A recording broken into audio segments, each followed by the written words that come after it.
வணக்கம். இது அலையொலி செய்தி ஊடகம். மக்களுக்கான இந்து தர்ம மாமன்றத்தின் தொடர்பான செய்திகள். எங்களோடு இணைய மறவாதீர்கள்.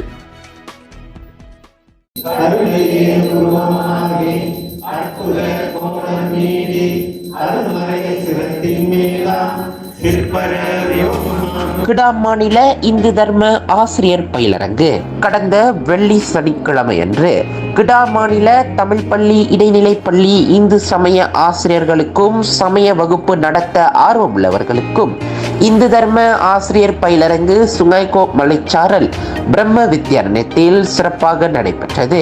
மொத்தம் 80க்கும் மேற்பட்டோர் இந்நிகழ்ச்சியில் கலந்து கொண்டனர். நமது இந்திய மாணவர்கள் இடைநிலை பள்ளிகளுக்கும் உயர்கல்வி கூடங்களுக்கும் செல்லும் போது தெளிவான சமய அறிவை பெற்றிருப்பதால் மதமாற்றம் சிக்கல்களில் இருந்து தங்களை தற்காத்துக் கொள்ள வழிபிறக்கும். ஆகவே அடிப்படை இந்து சமயத்தை மாணவர்களுக்கு கற்பிப்பது மிகவும் அவசியமாகும். அதற்கான தொடக்க முயற்சி இது என்று அலையொலி ஊடக நிருபர் மேற்கொண்ட பேட்டியில் மலேசிய இந்து தர்ம மாமன்றத்தின் தேசிய தலைவர் திருவாளர் ராதாகிருஷ்ணன் அழகுமலை தமது கருத்தினை பதிவிட்டார். மற்ற கெட்ட வழிகளிலே சென்று விடாமல் இருப்பதற்காக அவர்களுக்கு இந்து சமய பாடத்தை கொடுக்க வேண்டும் என்பதற்கான ஏற்பாடு தான் இந்த ஏற்பாடு.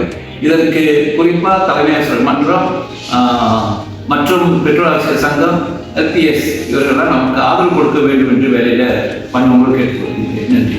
இந்து தர்ம மாமன்றம் உருவாக்கியுள்ள இந்து சமய கல்வி பாடத்திட்டம் இந்து தர்மம் 2, 3, 4, 5 மற்றும் 6 பாடநூல்கள், இந்து தர்ம கற்பித்தல் பயிற்சி, ஆசிரியர் கையேடு, பிரார்த்தனை கோவை முதலியவற்றின் வழி ஆசிரியர்கள் சமய கல்வியினை எளிய முறையில் கற்பிக்கவும், மாணவர்கள் மகிழ்வுடன் சமயத்தை விரும்பி கற்கவும், எளிமையாகவும் மிக துல்லியமாகவும் மாணவர்களுக்கு கற்று நோக்கும் நோக்கில் நாடு தழுவிய நிலையில் ஆசிரியர்களுக்கு இத்தகைய பயிலரங்குகளின் வழி பயிற்சிகளை வழங்கி வருகின்றோம் என மலேசிய இந்து தர்ம மாமன்றத்தின் தேசிய கௌரவ பொதுச் செயலாளர் திரு சுப்பிரமணிய சோனையா அவர்கள் ஊடக நிருபர் பேட்டியில் கூறினார். இந்து தர்மம் 2, இந்து தர்மம் 3, அதே போல இந்து தர்மம் 4, 5 முதலிய 6 ஆகிய பாடநூல்களை நாம் தயாரித்து ஒவ்வொரு மாணவருக்கும் பள்ளியில் உள்ள ஒவ்வொரு மாணவருக்கும் ஒரு பாடநூலின் அடிப்படையிலே ஆசிரியர்களுக்கு வழங்கி அந்த ஒரு எண்ணிக்கை வகையிலே ஒரு மாதிரியாக மாணவர்களுக்கு வழங்கி கொண்டிருக்கிறோம்.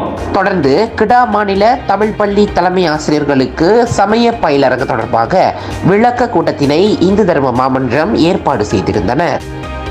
மலேசிய கல்வியானது இறை நம்பிக்கை, இறை வழி நிற்றல் எனும் அடிப்படையில் அறிவாற்றல், ஆன்மீகம், உள்ளம், உடல் ஆகியவை ஒன்றிணைந்து சமநிலையும் பெற தனி மனிதரின் ஆற்றலை முழுமையாக மேம்படுத்தும் தொடர் முயற்சியாகும் எனும் தேசிய கல்வி தத்துவத்திற்கு இணங்கியும் தேசிய கோட்பாட்டில் முதல் கோட்பாடாக விளங்கும் இறைவன் மீது நம்பிக்கை வைத்தல் என்பதற்கு உட்பட்டு இச்சமய பயிலரங்கை நாங்கள் இன்று தமிழ் பள்ளியில் உள்ள ஆசிரியர்களுக்கு வழங்குகின்றோம் என்று தேசிய உதவி தலைவரும் பயிலரங்கின் தலைமை பயிற்றுனருமாகிய திருவாளர் AK ரமேஷ் அவர்கள் கிடா மாநில தமிழ் பள்ளி தலைமை ஆசிரியர்களுக்கு ஏற்பாடு செய்யப்பட்டிருந்த கூட்டத்தில் விளக்கினார். மேலும் பள்ளியில் பயிலும் ஒவ்வொரு மாணவருக்கும் ஒரு நூல் என்ற அடிப்படையில் அவர்கள் பயிலும் வகுப்புக்கு ஏற்ற வகையில் இந்து தர்ம மாமன்றம் தயாரித்துள்ள சமய பாடநூல்கள் வழங்கப்பட வேண்டும் என்பது மாமன்றத்தின் நோக்கமாகும்.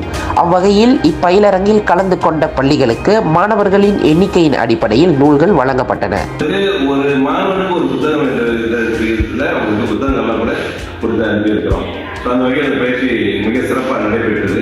இது மட்டும் இல்லாமல் நாடு முழுவதும் போய் இதே முறையான பயிற்சி நடந்து ஒவ்வொரு இந்து குழந்தைக்கும் சமய கல்வி போய் சேர்வதை உறுதிப்படுத்துவதற்கு மலேசிய இந்து தர்ம மாமன்றம் இன்று மட்டும் இல்லாமல் எப்போதுமே முனைப்பு காட்டி வரும். நன்றி. இன்று இச்சமய பயிலரங்கில் கிடைத்த விடயங்களை இங்கேயே விட்டுவிடாமல் பள்ளிக்கு சென்றவுடன் மற்ற ஆசிரியர்களுடன் கொண்டு சேர்க்க வேண்டும், மற்ற ஆசிரியர்களுக்கும் கொண்டு சேர்க்க வேண்டும் என்றும் பள்ளியில் சமய வகுப்பினை அமல்படுத்த வேண்டும் என்றும் கிடா மாநில தலைமை ஆசிரியர் மன்ற தலைவர் திருவாளர் கார்த்திகேசு தமது கோரிக்கையை விடுத்தார். இந்த பயிலரங்கில் கலந்து கொண்ட பிறகு இதோடு விட்டு விடாதீர்கள். பள்ளிகளில் நாம் சமய வகுப்புகளுக்கு நடத்துகிற போது அது வேறு விஷயம், எப்படி நடத்த போகிறோம் என்பது அது வேறு விஷயம். உங்களுடைய புரிதலுக்கு, உங்களுடைய தெளிவுக்கு சமயம் எந்த அளவுக்கு இந்த 2 நாள் நிகழ்ச்சி உங்களுக்கு வாய்ப்பளித்திருக்கும் என்று புரிந்து கொள்ளுங்கள்.